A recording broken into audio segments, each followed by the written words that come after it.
Hey, good morning. What is up? Happy Friday. Welcome to Hobby Evolution, where we at episode 695. Happy Friday. What's going on? We've got George in the chat. Good morning. Good evening to George.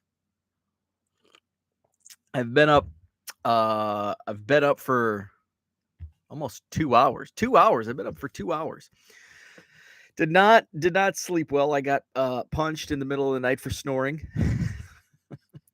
Not hard, fortunately. And then I woke up at 5 a.m. to the dog hacking. So I got up, took the dog out. She just wanted a drink of water, had to go potty. And I looked at the clock. It's 5. It's like, well, time to get up. So here I am on time, right at 7 sharp. But I've been very productive in this in the first 2 hours of my day. I've been able to get some shipping done. I continue to sort my pro debut. I will, damn it, even though I've been up for 2 hours, I still didn't come prepared. I did not come to class prepared with my with what I wanted to show off from Topps Pro Debut. I did finish ripping the cases, so we'll talk about that. So I've been started sorting yesterday, and what I did was, as I opened, I would sort. So that saves me some time on the back end. So I left out one box. Actually, the box that I ripped here live, that was the one box that I failed to sort. So it's waiting for the next batch of Topps Pro Debut. So I may actually buy two jumbo cases, and not because I had such a great case. It was probably an average case. I didn't have too many big hits, but it's not about the hits with Pro Debut. It's about the singles. It's about the base. So I'll be listing all of that hopefully later today. I'm about halfway through my sorting, so that's why I like the hobby cases.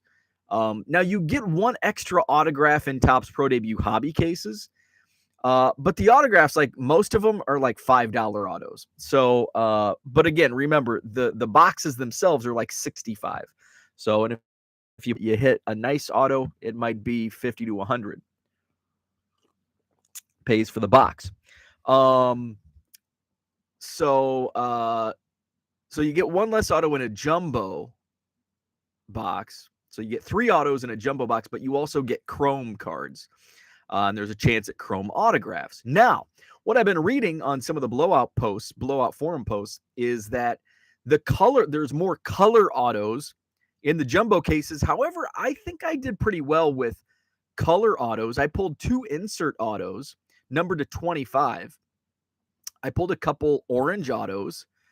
I pulled a couple gold autos. So I did really well with color. I'll have to go back and look to see. I have been listing the hits. So my eBay store, by the way, my eBay store link is in the description to this video. I have been listing some of the hits, some of the parallels, autographs, and all that. So I was doing that last night as I sorted a little bit as well. So I'll continue to be listing those over the weekend. So we've got George. Victor, good morning to you and happy Friday. Ken is actually with us. Good morning, Ken. Good morning. Early for Ken. Happy to have you in the chat. David, good morning. Good morning. Happy Friday to you, Ed. Hello from Dean and Andrew. What is up, guys? Good morning. Shaw Cards, what is up? David is interested in the Colton. Yeah, Colton Cowser was one of the gold autos. I will be listing it. I'll throw that on later this morning. Let's see. Paige and Deanie Bean says, Dean and I did a tour of our LCS. There's the link. Very cool. I'll be checking that out. Card Hobbyist, good morning. So Topps Pro Debut, I finished ripping the boxes yesterday. So in an update from yesterday morning. So yesterday morning, if you didn't catch it here live on Hobby Evolution, I was going to rip a couple packs. The plan was to rip like 4 or 5 packs just to show you here's what Topps Pro Debut is, and it's kind of cool. The plan was to rip a few packs, and in most of the boxes, the autograph, one of the 4 autographs fell in the top row. It's in most of the boxes I opened, there was an autograph in the top row, far left of the 3 packs. So I'm like, I'll open that. We'll see an auto, open a couple more packs, and 4 or 5 packs will be good. And well, we opened the top 3 on the there wasn't an auto in that spot as we ripped live. So I kept ripping, and I kept ripping, and I kept ripping. And it was like the last 10 packs, we finally hit an auto. And there were only 3, so I was shorted an auto in that box. So I'm thinking, well, maybe there's going to be a 5 auto box. There was not. So I ripped the rest of the boxes. The rest of the boxes did all have 4 autos each. So my case, you were supposed to get 12 times 4, 48 autographs per case. I received 47, but my hobby case, other people like on the blowout forums were saying their cases were mainly paper autos in the hobby cases, while the jumbo has the majority of the color autos. So I actually did really well. Like I said, I pulled 2 insert autos numbered to 25. I pulled a couple gold autos to 50. I think I pulled 2 orange autos of 25.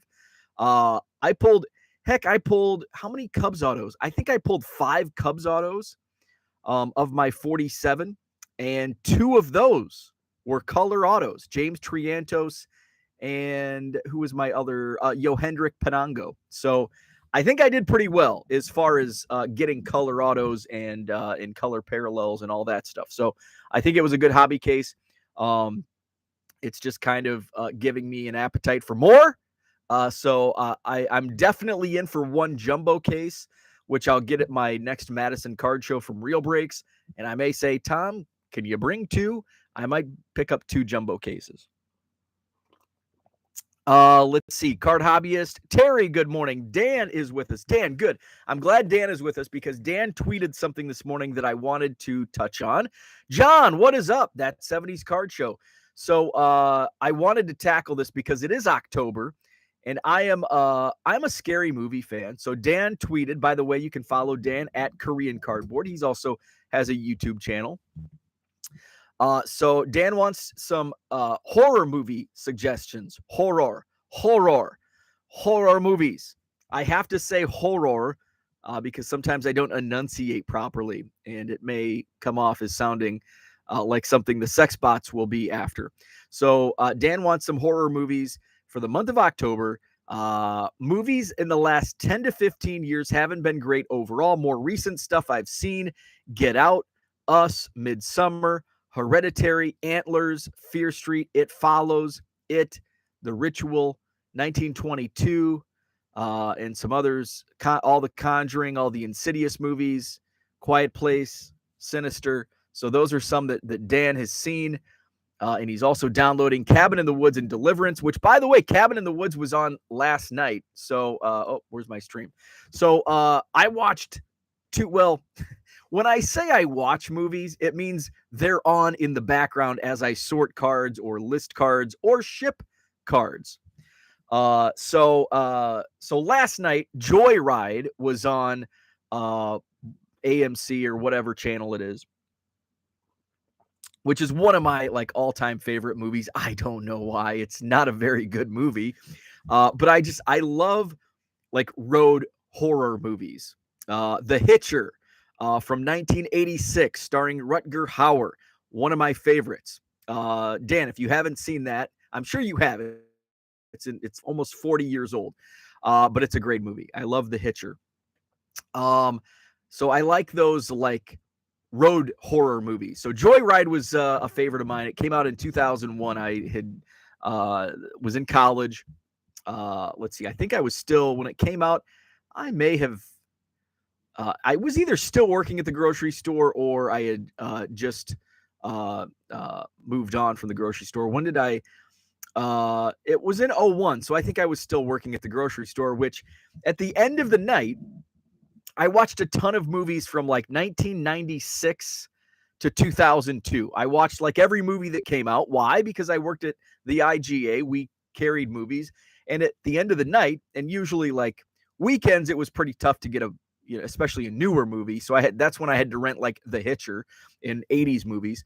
But like during the week, not many people in my hometown of Anawan were renting movies on a random Tuesday. So if there were movies that were not rented out and I closed, I would take a movie home and watch a movie. That was a perk of the job. And so from 96 to 01, 02, because I think I left the grocery store to work full-time in radio in like spring of 02. So I was watching a ton of movies at that time. I don't know where I'm going with this story, but I watched a lot of movies in that time frame. Joyride. Joyride was in that time frame. So Paul Walker, Lily Sobieski, Steve Zahn star in that. By the way, I love watching movies and TV shows and looking at Wikipedia. Thanks to John, now it's now it's time to read from Wikipedia. So I was looking up Joyride on Wikipedia, and I like, especially movies that have come out in the last 20, 30 years. It's interesting to see what the actors or actresses have been up to since then, because maybe they had in like a movie like Joyride, they had a bit part and they turned out to be like a big time star. Like Chris Hemsworth was in Cabin in the Woods. I don't know if he was like a big superstar movie guy when Cabin in the Woods came out, but it's like, oh wow, Chris Hemsworth was in this. So in Joyride, there's really the only like the main characters were the three that got the billing, and they were already pretty established by then, or young, but we knew they were going to be stars. But there was one thing that I learned reading from Wikipedia. Joyride, which came out 2001, the voice of Rusty Nail, Baba Black Sheep. I can't even do a good voice. Baba Black Sheep, Candy Cane. So the voice of Rusty Nail was, oh damn it, now it's totally, I was trying to oh man, he was, come to me, damn it, now I'm gonna have to go to Wikipedia and read it. So the voice of Rusty Nail was Joyride movie. Oh man, somebody's gonna find it before me. Joyride 2001 film. Box office, $36 million. Okay, the voice of Rusty Nail. Where's the cast? Ted Levine, uncredited voice of Rusty Nail. So Ted Levine, he played Buffalo Bill in Silence of the Lambs, and he was the voice of Rusty Nail on the movie Joyride. So I found that pretty fascinating. So looks like Herman has joined us. What's up, Herman? Let's see. John is with us. Terry, I got one color auto out of the 7 from my jumbo and hobby. George says Debbie does Dallas. The sex bots are coming out. Card Dealer Pro, good morning. Mark Marinello, what is up? Good morning. The Horror, Road Horror. What's up, Card Hobbyist? I'm not a fan of horror films, says Victor. Just started downloading The Hitcher. Awesome. It's a great movie. Love that movie. Let's see. Dan says downloading Salem's Lot, a recommendation from John. Wikipedia readers are awesome, says Paige and Teeny Bean. Not many folks can pull off Wikipedia reading. John is one of the chosen few. I totally agree with that. Keep reading Wikipedia, John. Dan says, is Joyride a horror movie? Yes, it is. 2001. Let me read from Wikipedia. Let's see. I know there's a contingent out there that love Wikipedia readers. So it's a 2001. It's more of a thriller than a horror. Joyride is a 2001 American road thriller film. It was written by J.J. Abrams. So that's a big name. Directed by John Dahl, written by J.J. Abrams and Clay Tarver. Paul Walker stars as Lewis Thomas, a college freshman embarking on a cross-country road trip during summer break to pick up his childhood crush, Venna, played by Lily Sobieski, Along for the ride is Lewis's brother Fuller. He's played by Steve Zahn. A practical joker, he cars CB radio to play a cruel prank on a trucker known only by the handle Rusty Nail.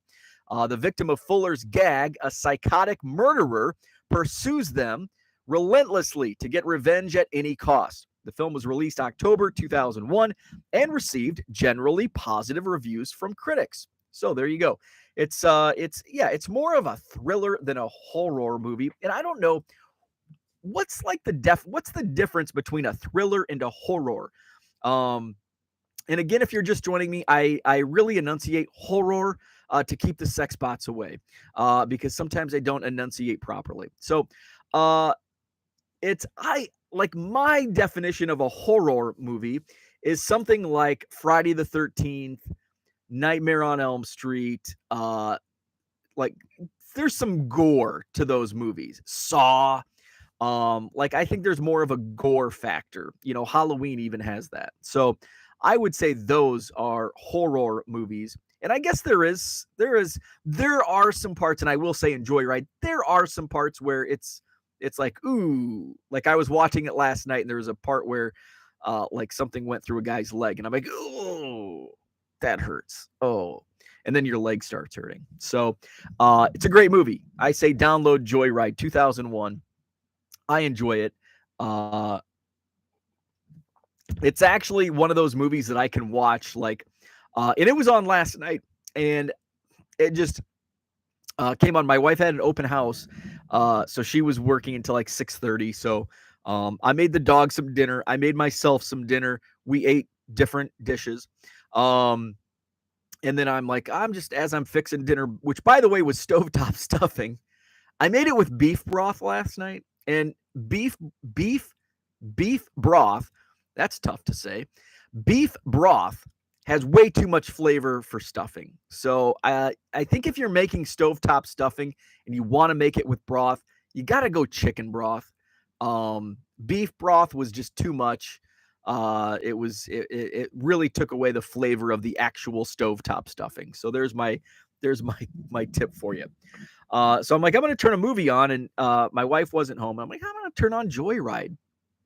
And then Cabin in the Woods. The reason I got on that kick of Joyride was then Cabin in the Woods came on, so my wife had sat down and I'm like, here's the remote. Well, I'm just scrolling Twitter, and she's like, oh, I've got a client calling, and so I just turned the volume down. I had it on the background, but I wasn't paying attention. And then Ted Lasso came on. So, I did watch Mr. Harrigan's Phone. I kind of stepped. I was still listing on eBay, but I turned it on. Mr. Harrigan's Phone is from a short story by Stephen King. It just hit Netflix this week, and it's pretty good. It's definitely not what I would consider a horror movie. It's more of a suspense thriller. But it was good. It was good. I thought it was good. And who's the old man that plays an eccentric billionaire? This actor is perfect for that part. I'm terrible with names. Mr. Harrigan's Phone, 2022 film. Donald Sutherland. How could I forget? Donald Sutherland plays Mr. Harrigan. So there you go. That's on Netflix. If anybody's so inclined, I thought it was pretty good. Terry says, I do the same. I read the wiki for every movie I watch. I read the wiki for every movie I watch, and usually rabbit hole to the actors and crew. That's exactly what I do. It's like I start with, I'm going to Wikipedia Joyride, and then I'm going to look at the cast, and, what were they in? And sometimes it's fascinating, like what I found with Ted Levine. Like, oh wow, he played Buffalo Bill in Silence of the Lambs. Of course, we know what Paul Walker. Of course, he passed away way too young. Steve Zahn has gone on to make several films. Lily Sobieski, what else was she in? She achieved fame in her teens with roles in films such as Deep Impact, Eyes Wide Shut, Joyride, Here on Earth, and The Glass House. The Glass House, another thriller. It came out also 2001. She had a big 2001. That film stars Diane Lane, Bruce Dern, Kathy Baker, Chris Noth. That was a pretty good movie. Let's see. What's she been in since 2001? What's her filmography? So we're looking at Lily Sobieski. Well, she has a pretty big resume after 2001. She's been in a lot. So moving on. Cooter, what's up? Good morning to you. Life is too short to spend 5 minutes watching horror films. I'm a fan. Let's see. And my okay, I'm frozen here. Okay, here we go. Now here we go. So we left off with Cooter. He's not a horror movie fan. Herman says, me and the wife are headed to a small town, Helen, Georgia, for a weekend anniversary getaway, beers and pretzels. Have fun with that. Card Hobbyist puts the lotion on its skin. You have Dean laughing over here. Good morning, Fall Creek Collectibles. What's up? Something Sports Cards. Paige and Deanie Bean. I, sir, am an avid fan of wiki readers. Dan says thrillers are okay. Red Light 34. Good morning, everyone from New York. Let's see. I haven't seen Texas Chainsaw Massacre, original or reboot. That's a good one. I'm a big Texas Chainsaw Massacre fan, even though it's kind of on the gory side, I think. And there was several remakes of Texas Chainsaw Massacre. There was one, man, it came out in the 90s, and this was when I was working at the grocery store. I remember watching it. So the Texas Chainsaw Massacre. Oh, there was one in 86 that came out. Of course, there's Leatherface. Oh, the I don't know if it's a sequel. It's called Texas Chainsaw Massacre 2. That came out in 1986. Those are definitely I think the original was okay. The original was good. I like the original, which was released in 1974.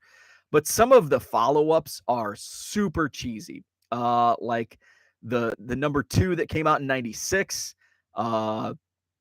I think it's they named it number 2 for a reason, because it's the let's see. It's not gonna say the sequels. There was one that came out in like 1996. Let me see if I can find that one. That one's a super cheesy one. I think Matthew McConaughey's in that one. 1996, 5, 4. Wonder if I can go to a. Oh, for the subsequent film, see the franchise. So here we go. Did you know there was a Texas Chainsaw Massacre video game that came out in 1983? What was this on? It was on the Atari 2600. Huh. I had no idea. Learned something new.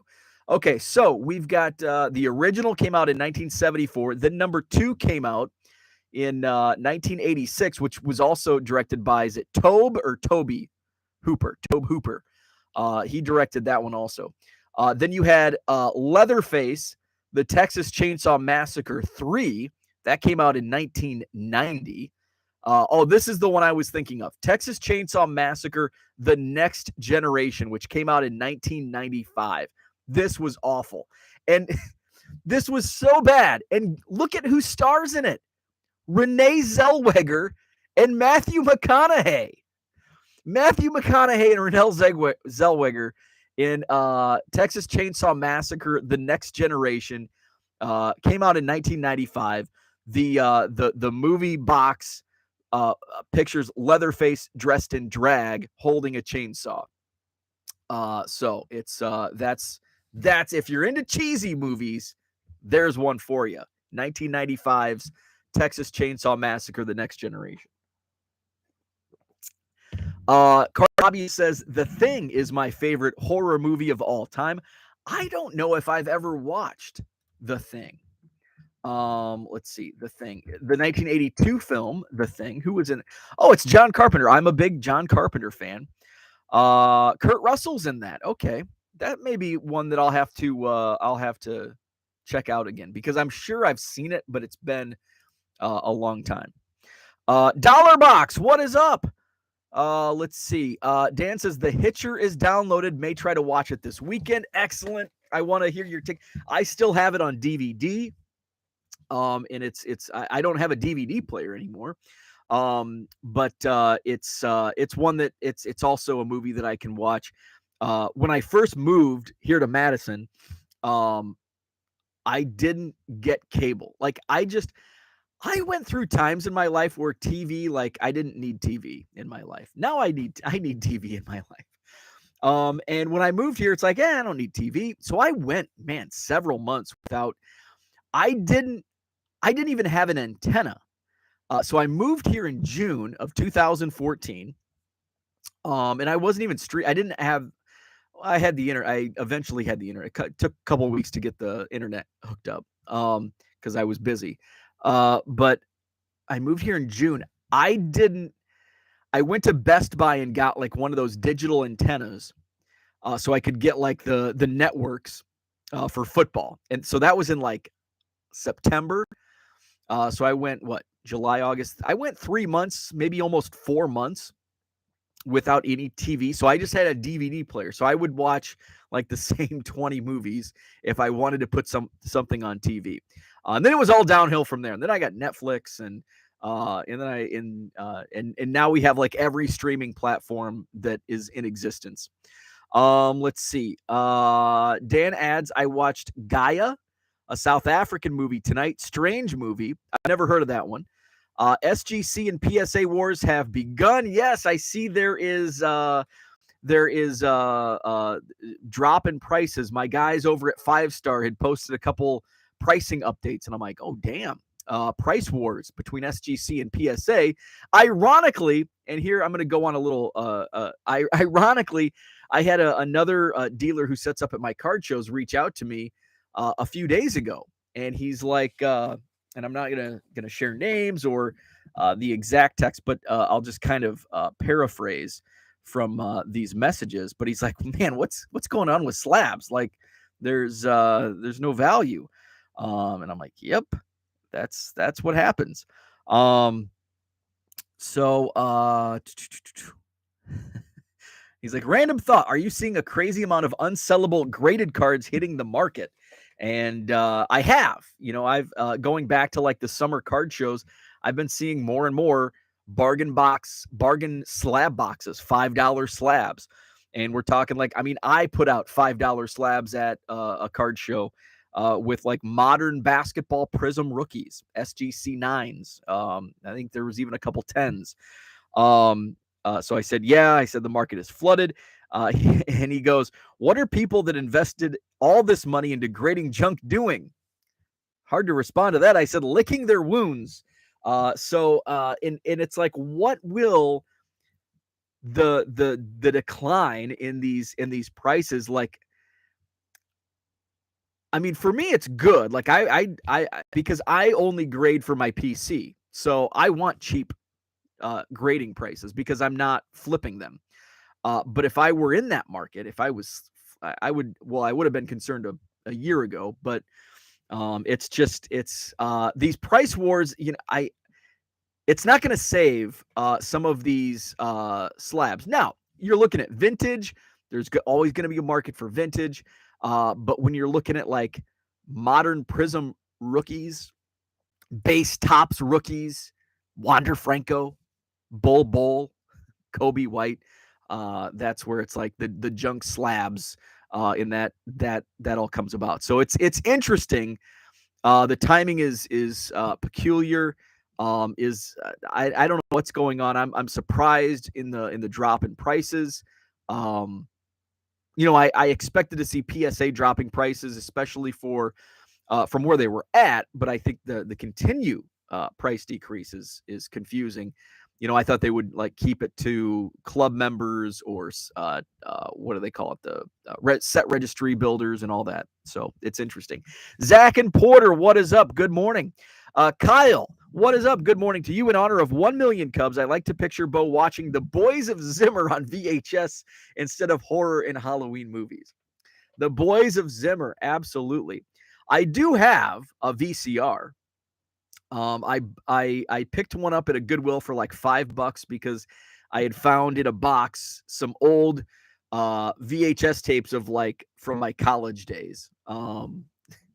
and I popped those in. I think my wife and my mother-in-law had gone to Florida for the week, and I'm like, I'm gonna pop these old VHS tapes from parties, and it's like, okay, that's enough. We don't need to see any more of this. Herman says, don't waste your time with a new Rob Zombie Munsters movie. I didn't even know he did a Munsters movie. I am excited. Halloween Ends comes out in, I think, next week. I think next Friday is when it's released on Peacock. So I am interested to see Halloween Ends. I'm a big fan of all the Halloween movies, even the really weird one, Halloween 3. Oh, and the was it H2O? Halloween H2O, that was a terrible one. That's probably the worst in my opinion of the Halloween movies. SotoCAD Collectibles, what's up? Good morning. Welcome to the chat. First time catching you live. Try to watch the replay every day. That's awesome. Glad to have you live in the chat. Let's see. Dollarbox says, my favorite is not so popular, My Bloody Valentine 3D. I just watched. You know what? I think I saw that. I think I had a date night to that movie. And no, it wasn't my wife. My wife does not do horror movies. My Bloody Valentine. I think, did that come out like, okay, so the one I watched was the 2009 version, not the 1983 version or 81 version. So yes, My Bloody Valentine, which was released in 2009. I had a first date. Surprisingly, there weren't too many. There were a few more dates after that, but that relationship lasted about 2 months. My Bloody Valentine, yeah, saw that in the theaters in 2009. Wes Craven, not Carpenter. Let's see. What was that in reply to? Last House on the Left. I couldn't watch it in full. I don't think I've watched Last House on the Left, and I know there's the original from like the 1960s, and then they redid it, and I don't think I've watched those either. Fall Creek says, I bought a bunch of DoorDash gift cards and saw the cards were printed by Topps. Who knew? That's interesting. DoorDash gift cards. Killer Clowns from Outer Space if you want cheese. Yeah, there you go. There you go. Or just look at, check out Mystery Science Theater in whatever movies they mocked. That's about as cheesy as it gets. Terry likes Killer Clowns. Cleaning Lady pre-clean for Cooter. My day is a plot for a horror film. I have the pre-clean on Sunday, so I've got to get my Topps Pro debut sorted. I've got to put my WWE Heritage away. I've only opened, so I bought 48 of the hanger boxes for 2017 Heritage.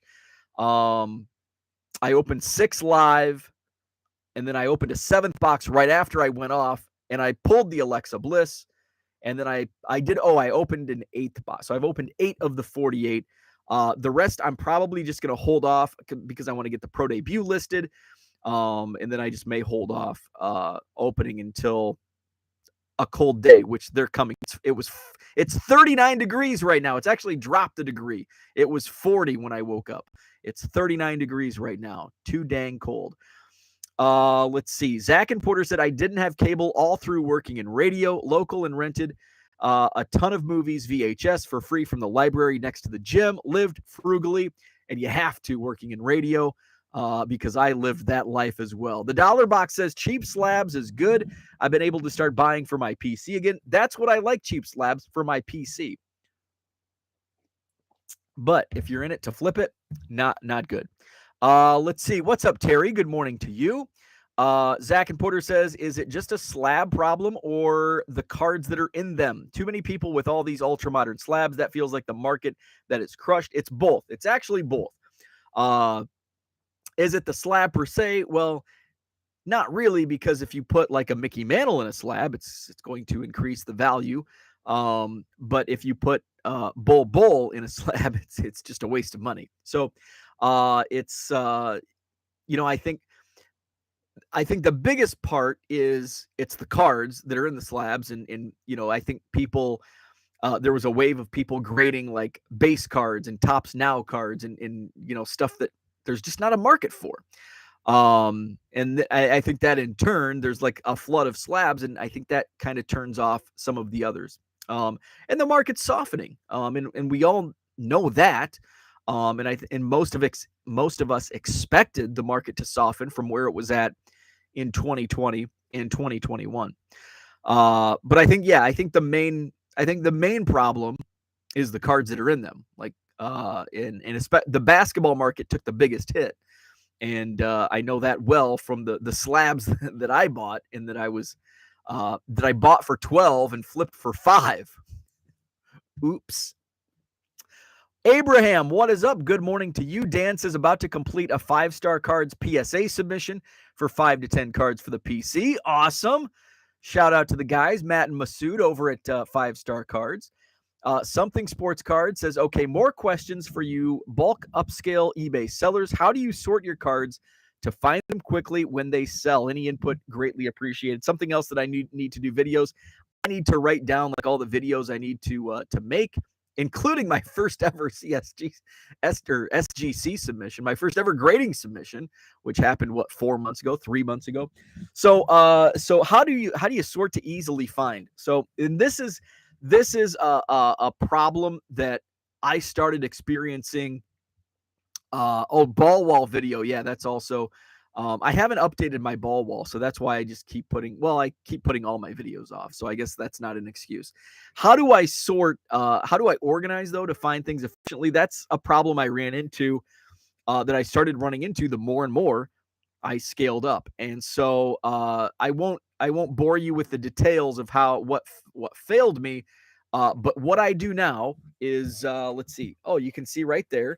So that monster box right over my shoulder says box 8. And within the box, I use these awesome card dividers from BCW. And so I use my Brother label printer. And you don't have to get fancy like this if this is fancy. This is a Brother P-Touch label maker. I think that it was like $20. And then I use the card dividers. I like the card dividers. It's just my preference. You can get away with using index cards in a Sharpie or a pen. That'll work the same. Although they may get destroyed. You may have to replace them faster than, hard piece of plastic. Or you can use a piece of cardboard. So that's what I do. Box 8, tab A, and then I do tab B, tab C, tab D. And then when I go through the alphabet, then I do AA, AB, AC, AD. So that's how I do it. And it made things so much more efficient. I can't believe how much time it saved me pulling cards, and I can, I can basically, I can pick, pack, and ship in less than a minute. If it's like a 1 to 3 card order. If it's a larger order, it's going to take a little longer than a minute. But for 1 to 3 cards, I can pull like, that came in box 8A, and boom, go through. And keep your piles under 100 cards, because the more cards you have to sort through, the longer it's going to take you to pull them. So I do 75 to like 100 cards per tab. And then I use the custom label SKU column in eBay. And so when you pull an order up, so let's go to my last order. Let's see, awaiting shipment. The last card that I sold, come on, computer, come on, internet. So the last card that sold, still waiting, come on. So what also would make me more efficient is faster internet. Okay, so the last card that sold was a 1974 Topps Orlando Pena of the St. Louis Cardinals, and he is in box 2, tab E. So I go to box 2, which is over here. Box 2, tab E. It's Orlando Pena. It's 74 Topps, so I can kind of find it. Boom. There he is. So that's how fast it is. Sleeve him, top load him, or card saver him, put it in a piece of paper, envelope, print the label, done. 50 seconds. So that's what I do. And I don't do, I know some people do rows, like box 1, row 1, tab A, or tab 1. I don't do that because the more you sell, you're going to move because you want to consolidate and use as few boxes as possible also. So that's where I went just to tab A. And then as I move, all the cards over and I've got room for another, 7 letters or whatever I can do. So I go, tab, it's time for A-H, A-I, A-J. So that's what I do.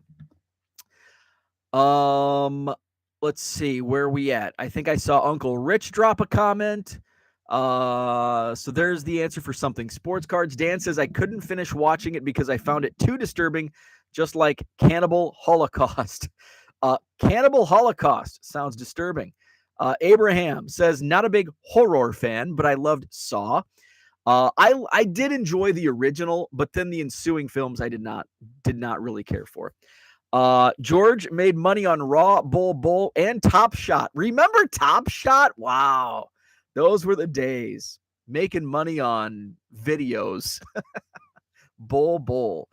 I got into NBA Top Shot late, and I was still able to make like $100 on like 2 packs. Those were amazing times to be in the hobby. Rich says 8 likes out of 40 watchers. Thank you, Rich. Hit that like button, subscribe if you're not already. Good morning to you. SotoCAD Collectible says, I number my boxes, then by row, then by section. Put the SKU in each listing, like NFL row 1, section A, card 1 through 40. Only 40 cards per section, so I can find them. Chronazio user here. Very cool. I'm a Card Dealer Pro user. But I do like numbering the cards. But here's where I like to keep it a little more simpler. Much like why I went away from using the rows and the sections, because I'll consolidate. And so like my box 3 down here is so I filled up the 4-row box to tab 3Z. But now I'm going to consolidate and I'll have several more. So if I had it like row 4 or actually it'd be like row 3, I would have to move a lot of the row 4 cards over into row 3. So then it just completely throws off. And that's what I did. So my box 2, I was doing the rows. So I've got row 5 all the way into the second row because I've sold so many cards that cards that were once in row 5 are now in row 2. So that's why I don't, and it just kind of slows down the process. And I like box 1, box 2. I know where all these boxes are. I can grab them quick. Sometimes, and I've made mistakes where I'm in a hurry and I'm just, boom, boom, boom, going at it. And I put it back in the wrong slot. So I need to be very cognizant each time I grab, say, a stack of cards and it's like 3Z, make sure I'm putting it back in 3Z. And I think if I numbered the cards, if I got that organized, and this is for me, this is how I work, I think that would be 2, because I would, what if you accidentally drop some cards or they get out of order, and that's where problems can happen. And that's for me. And I know if it works, there's so many ways to be efficient and organized. And what works for me may not work for you, and what works for you may not work for me. So that's how I do it. And I try to keep it as simple as possible, but peak efficiency as well. Let's see. JG says, any recommendation for a solid group submitter for PSA? Definitely 5-star cards. Let me get you to their website. Tell them I sent you 5-star cards. You won't get a discount for that, but at least they know that I'm doing some back end work for them. Let's see. Let's see. I think this is their Facebook. I don't know if does 5-star. I don't know if Masood or Matt's watching right now, but I do know they're on Facebook. So here is 5-star cards group submissions. I know they're very active on Facebook. So there you go. But yeah, that's my recommendation. I've only submitted one time ever, and that's who I subbed through, and it was a great experience. I store my cards by box, number, row, and lettered tab. Card Hobbyist says, same as SotoCAD, number, row, number, section by letter, limit to under 50 cards per section, so that is an easy search. Dan says, I submitted with 5-star cards at Bo's show in July, the Madison Card Show, Sheraton Hotel, John Nolan Drive. Next show, by the way, October 22nd. But I haven't received anything back yet. They do both SGC and PSA. Good chilly Friday morning to you, Jenny. It's probably literally freezing where you're at. It's 39 degrees here. It's almost freezing. John says, just write on the cards. Been doing it for decades. Speaking of writing on cards, I had an amazing order. So I listed in one of the last Goodwill pallets I bought, which I should be due for another Goodwill pallet in the next week or two. In the last Goodwill pallet, there was like 1,000 like beat up 60s football cards, and many had like writing on them. Okay.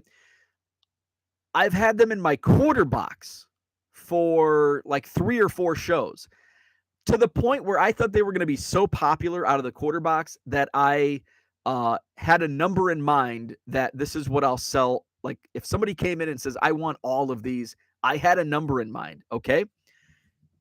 I don't think I sold a single card out of my quarter boxes in 3 or 4 shows. And I'm like, screw it. I'm putting them on eBay for $1.50. And they have been selling like wildfire at $1.50 ship. Nobody wants them for 25 cents at the card show, but people will pay $1.50 plus tax on eBay. And so yesterday's order, and I'm going back to what John says, just write on the cards. There were several of them that people like drew like mustaches or glasses on guys. Somebody came in yesterday and bought all of my 60s football cards that had like art on them. It's like art cards, I guess. Like I'm pulling a card and I'm like, oh wow, I didn't think this has like writing all over the front of it. I didn't think this card would sell. And this card, oh, they drew glasses on it. And then I pull a third card. This guy, they drew like earrings on his ears. And I'm like, this guy bought all the old football cards that I had in my store that had like graffiti on the front of the cards. This is amazing. And he bought like 12 of them for $1.50 each. Amazing. So there's a market for everything. It's amazing. Oh, this hobby is amazing. Let's see. Jenny does the same, permanent marker. Terry says, I use the feeder on my scanner as a guide for each tab section as it holds almost exactly 50 cards. Hey, that's perfect. ATX Treasure Chest, good morning to you. Terry says, did anyone see the Card Dealer Pro video on scanning cards and sleeves? Card Dealer Pro did. Yes, that was an amazing video. I didn't realize a couple different people had suggested that in the comments here on my YouTube videos of like removing that. And I'm like, I don't really care, because I don't want to, and again, this is what's good for me may not be good for you. I don't want to scan cards and sleeves because it might pick up, dust or other particles that are on the penny sleeve, imperfections. And then it's like, I don't want to remove anything from the scanner. And then I never thought anything of it until Card Dealer Pro puts out this video and Ted removes that piece. And it's like, wow, that's really easy. It comes right out and you can put it right back in, and you can scan cards and penny sleeves. So there you go. Check it out. I think it's on all their socials, Card Dealer Pro, Twitter. Ted, I've got to get you a wrench. If you want to, I think it's a YouTube video. So Ted, you've got the wrench. Go ahead and throw that link to that video. So if you want one of the, if you're using a feed scanner from Fujitsu, the 7030 or the 7160 or the 8170, just remove that piece. The video is on YouTube from Card Dealer Pro. There you go. There's an easy fix to scan those penny sleeves. Let's see. Zach and Porter says, life hack, put the index card in a junky top loader you wouldn't use for a shipment or good card. There you go. That's a great hack. Let's see. Where are we at? Way behind on the chat. This certainly is a free for all Friday. MLB playoffs start today. 4 games. Who you all got for today's games? Great question. I'm going to have to bring up today's schedule. I didn't realize the playoffs started today, but my team's not in. Oh, wow. We've got a 1 o'clock game. The Cardinals and Phillies. That's a game that I would watch. Oh, shoot. There's an 11 a.m. game. Heck yeah. There's baseball all day. Here I am all week saying, I'm probably not going to watch any games, and now I'm all excited for day baseball. I guess that's the perks from working at home. So the Rays and Guardians played 11:07, followed by the Phillies and Cardinals. 3 o'clock game is Mariners Blue Jays, and then Padres Mets at 7:07. I can't predict without knowing the pitching matchups. Where's my phone? So I don't want to just throw out predictions on who I think is going to win. I think Jose Quintana's pitching for the Cardinals, so I'm going to go Phillies in that game. Let's see. Postseason. How's the MLB app going to work for me? Okay, I want to see pitching matchups. That's the schedule. Scores. Friday. Here we go. So we've got Rays and Guardians. Shane McClanahan for the Rays against Shane Bieber of the Guardians. And I don't know how these teams fared during the regular season. I'm going to go Cleveland Guardians win game 1. I'm going to go with the Guardians today. I'm going to go with the Phillies because I don't have faith in Jose Quintana, and I don't like the Cardinals. So we're going to go Phillies. Zach Wheeler, by the way, pitching for the Phillies. So I'm going to go Guardians, Phillies. We've got Mariners, Blue Jays at 3:07. Alek Manoah of the Blue Jays, that's Ken's guy, against Luis Castillo of the Mariners. I'm going to go Mariners in this one because I like their young team. Luis Castillo had a great season. He was on my fantasy team. That's why I know his stats. So I'm going to go Mariners in that game. Padres and Mets, we've got Yu Darvish, the old Cub, going against Max Scherzer of the Mets. Man, this is a tough one. It's in New York. I'm going to go Mets. Home, and that's a pick 'em for me, but I'm going Mets because they're the home team. So that's my picks. Guardians, Phillies, Mariners, Mets for game 1. Those are game 1 predictions. What were they again? Guardians, Phillies, Mariners, Mets. Those are my picks for today's first round games. Let's see. John says, Bo is the David Blaine of cards. Didn't even see his hands move when he showed us that process. Check his sleeves. Card Saver works better than Top Loader for the index card. Bearded Bookworm says, I pulled a 2021-22 Vinny Jr. Insert 4 of 10, no auto. Had a hard time finding comps. I looked up other of 10 cards. Looks like 200 to 325. I was going to YOLO, throw it up for 325. Am I wrong? Oh, absolutely not. No, that's a great way to look at it. Go 325 or put a best offer. Go 325 or best offer. Start fielding offers and see where the market is. And sometimes when I do that, I realize, okay, the market's not where I think it is. So I'm going to drop a price. I had my Bowman U. I had a ton of Ahmad Sauce Gardner hits. I think 5 or 6 hits of Ahmad Sauce Gardner. I pulled a lava refractor numbered to 100. I pulled a base auto. I pulled an orange auto and a yellow auto. So the orange auto numbered to 25 sold for 125. And I've got the yellow auto of 75 in my eBay store for $150. So I know that the market's not at 150 for that number to 75 auto. And he's a defensive player, so it's not like he's a quarterback that's going to throw 6 touchdown passes. So I had an offer yesterday, and I sold the orange auto just a couple weeks ago for $125. And I had an offer yesterday with a note, $20 offer. And he goes, another one sold at auction for $20. And it's like, well, my orange auto to 25 sold for 125.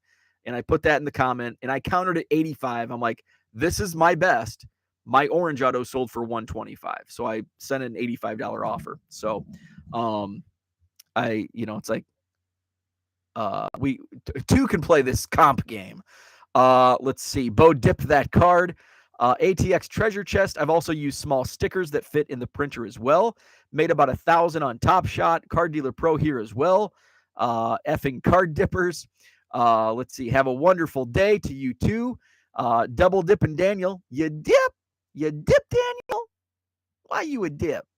What's up, baseball card curmudgeon?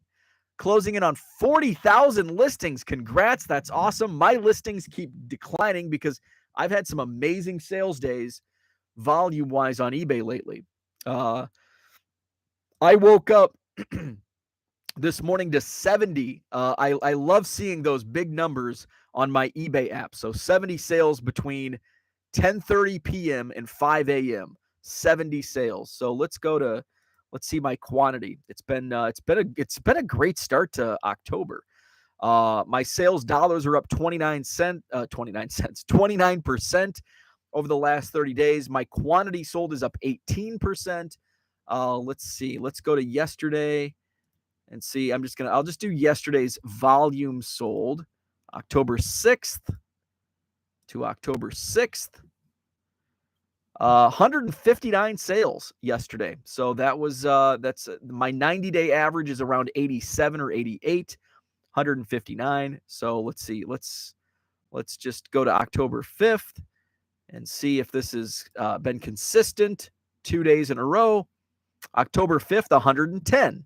So not bad. Sales are on their way up, which September was a slower month than I expected. SotoCAD Collectibles. I just signed up for Card Dealer Pro last night. Still trying to figure it out.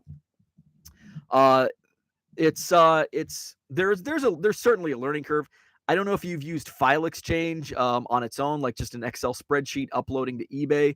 And it actually, what I like about both File Exchange and Card Dealer Pro is you don't have to know one to know the other, but knowing one will help you with the other. So if you've never used either of them and you start using Card Dealer Pro, it's basically like the File Exchange template's already made for you. And then because you have to upload it using the upload page on eBay. And so you'll know, and if you just want to do File Exchange on your own, you can go back and use it as a test template, or vice versa. If you've been using File Exchange, you kind of know the quirks of the spreadsheet and what to change, where to change it, all that good stuff. And if you need help, I don't know if Ted's still in the chat. Card Dealer Pro is in the chat. Ted's very helpful. Right on the website, you can set up an appointment to Zoom with Ted. And any questions he'll answer. They're super helpful. 37 degrees in Minnesota, so it's right around the same. It's still 39. It says it's sunny. I guess the sun has come out. It was dark when I started, I believe. Has anyone in here received a box from abroad that was shipped by EMS? If so, do you know what delivery service delivered it to your house? Need to know for shipping cards to 5-star. I do not know, so I can't be of any help there. Let's see. Jenny says that's because everything sells on eBay because there's 300 million eyes on there. Card shows have maybe 20 people that will actually dig through the boxes and have eyes. You're exactly right. Since EMS is a service of the Korean Post, it typically goes through USPS. Start drawing on your cards. There you go. Check out Baseball Card Vandals. The Baseball Card Vandals is great. I love those. And going back in the day, Beckett used to run those, like the original card art where you would put like piece of paper and tape it on your card. Or I guess you could write on the card as well. There were 2 tables at the Immunati show. The Illuminati Summit, where artists were painting onto old cards. No different. Let's see. Although I think there are possibly times when they are delivered by third-party companies when things are busy. Bearded Bookworm says last Goodwill pallet in my area went for $1,000. Oof. It had a box of hockey packs and a sealed blaster box. That's a little rich for what I would pay for a pallet. You know, I'm paying about $500 for my pallets, and that's you know, I don't know how much more I would pay for a pallet, especially after the last pallet that I had was the WNBA cards is what saved me. But it was the rest there's a lot of junk commons. Kind of what you would expect out of a pallet of cards from a Goodwill. But it was the 7th pallet, and it was, but it was still good. Like there's still, there was still good stuff. I'll still make, 2 times my money on it. But it's going to be on, a few WNBA cards. There's Card Dealer Pro. Thank you. Video on how to hack the Fujitsu to scan penny sleeves and top loaders. Love it. Paige and Deanie Bean says, what's with the wrench? What's it for? Why do some throw them freely and some folks are not freely? It's just basically to throw links on. So if anybody wants to put a link on, just let me know. I typically only throw out wrenches when I don't realize if somebody has a video to post. It's like, oh, you need a wrench. So then I throw out a wrench. Rich Klein says, Sauce Gardener sounds like something you order in a French eatery. Let's see. Luke Scott Cards, what is up? Good morning. Anyone else in here going to the Midwest Monster Show today or tomorrow? I think is that in Fishers, Indiana? I heard the last show was really good, the Midwest Monster. I'm not doing any shows this week. I've got back-to-back weekends of shows. The Midwest premiere is next Saturday and Sunday, October 15th and 16th in Loves Park, Illinois at the Indoor Sports Center. 250 tables. That'll be a fun one. And then the following weekend is October 22nd, the Madison Card Show, 125 tables at the Sheraton Hotel on John Nolan Drive. And so I'm card show free this weekend. George wants to know the pricing. Something Sports Card says, what's the valid entry and file exchange for standard envelope on the CSV file? That's a great question. Let me see if I have a spreadsheet. So I don't even honestly know if I have it selected. Let me see. Baseball template. Okay. I think I do have a spreadsheet with a template.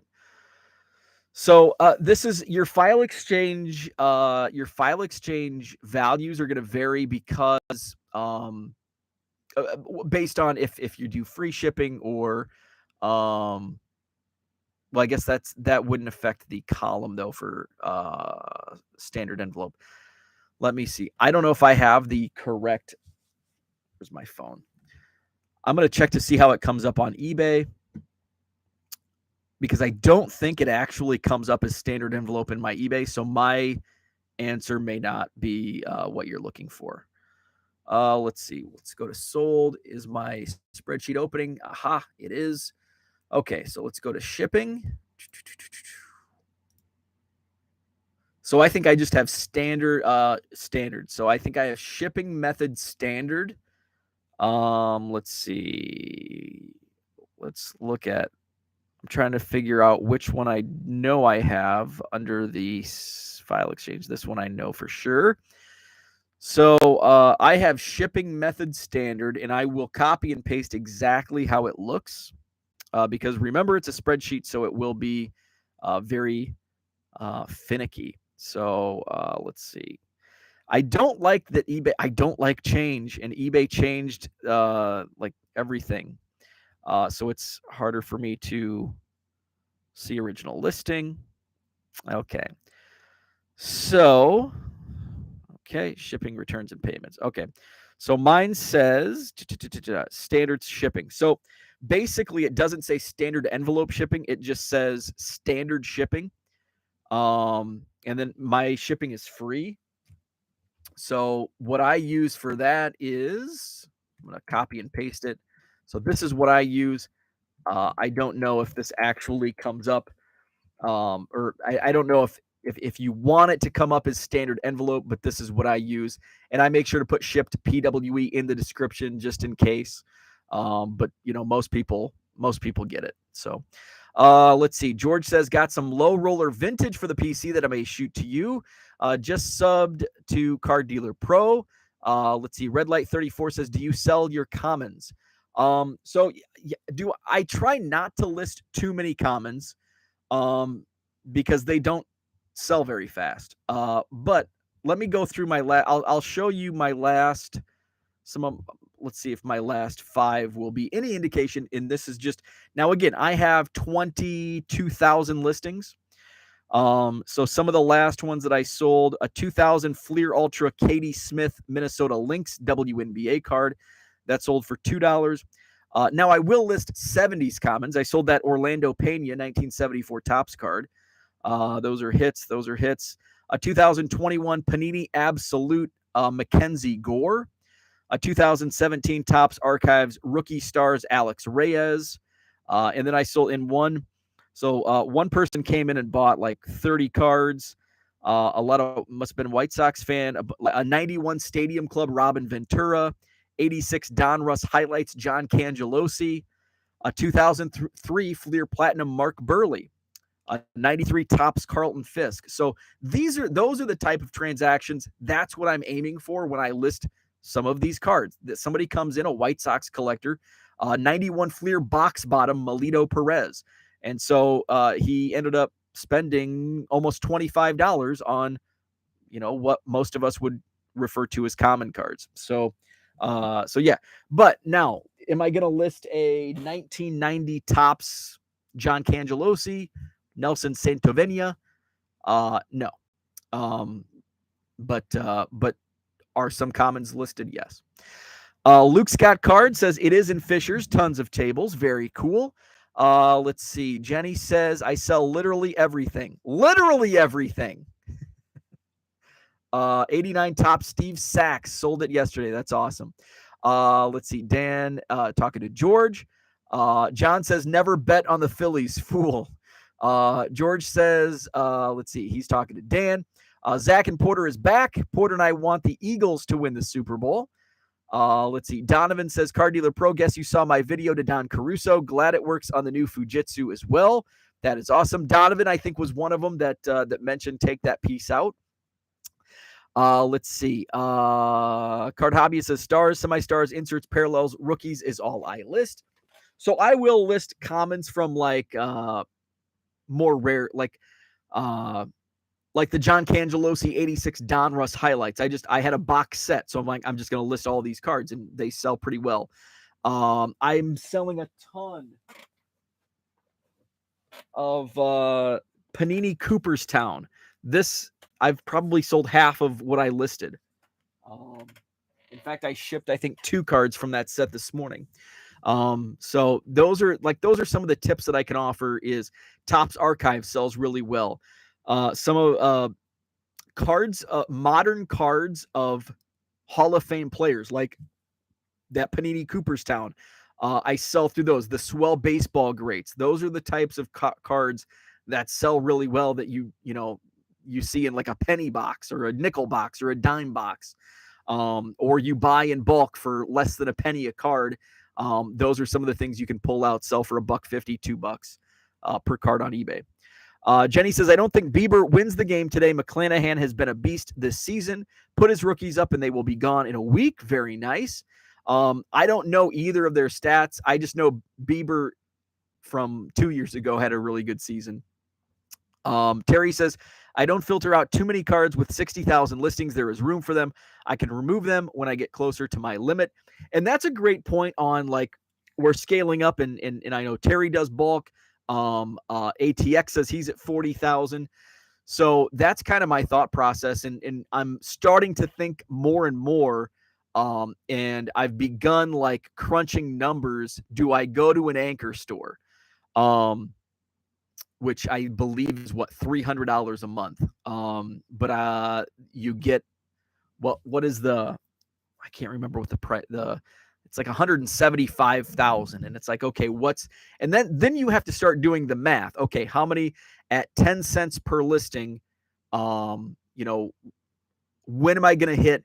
So if I hit my 60,000 listings and then I keep listing, how much am I spending on 10 cents per listing to get to $300? And once you hit $300, then you go to that anchor store, and then boom, you have 175,000. So you have to make the math work. And I would definitely not go to $300 on those 10-cent listings. I would upgrade sooner than that. But that's when I get closer, I'm going to start doing the math a little more. I've already started like flirting with that idea. Okay, how many listings do I want to pay for above 60,000, because I'm not gonna delete any old listings. I'm just gonna keep going, and I'm selling enough. I'm having, my sell through rate is stabilizing, and I'm moving some volume again here over the last week, so I'm feeling more comfortable. Now next week there could be a couple days where it really sucks, and and here I am like, oh man, what am I going to do when I hit 60,000? So it's one of those things where it's a bridge. I'll cross that bridge when I get there, but I have to be prepared on how to cross the bridge. So that's something that's going through my mind, and starting to do the math on what makes sense financially to list or to upgrade. So what else? I was going to show off my hits, but we're already at an hour 10, and I don't have them with me in this room. So I'll just hold that off until tomorrow. I'll show off some of my Topps Pro debut. I don't think there was anything else that I wanted to touch on today. We talked a little bit of everything. John wants a box. So I'll wrap it up. So there you go. If you are going to the Midwest Monster, have fun, get some fun deals, get some good deals. Card show free weekend for me. But don't forget, next weekend, Saturday, Sunday is the Midwest premiere. Saturday and Sunday, October 15th and 16th, Indoor Sports Center, Loves Park, Illinois, 250 tables. The following weekend is the Madison Card Show on Saturday, October 22nd at the Sheraton Hotel on John Nolan Drive. So looking forward to those shows. That's what I had for today. I will be live tomorrow and Sunday because I'm not going out of town. I'm not going to card shows. So I will be live tomorrow morning and Sunday morning. Not sure which or not sure what times I'll be going live. As you know, it's wild card weekends. Who knows when I'm going to go live? So probably around 8 a.m. So that's what I had for today. And there's a link. Paige and Deanie Bean put a link to the local card shop that Dean and Andrew went to. So check that out. So have a great Friday. We'll talk to you tomorrow. If you haven't already, hit the like button, subscribe to the channel if you're not already subscribed, and we will chat tomorrow.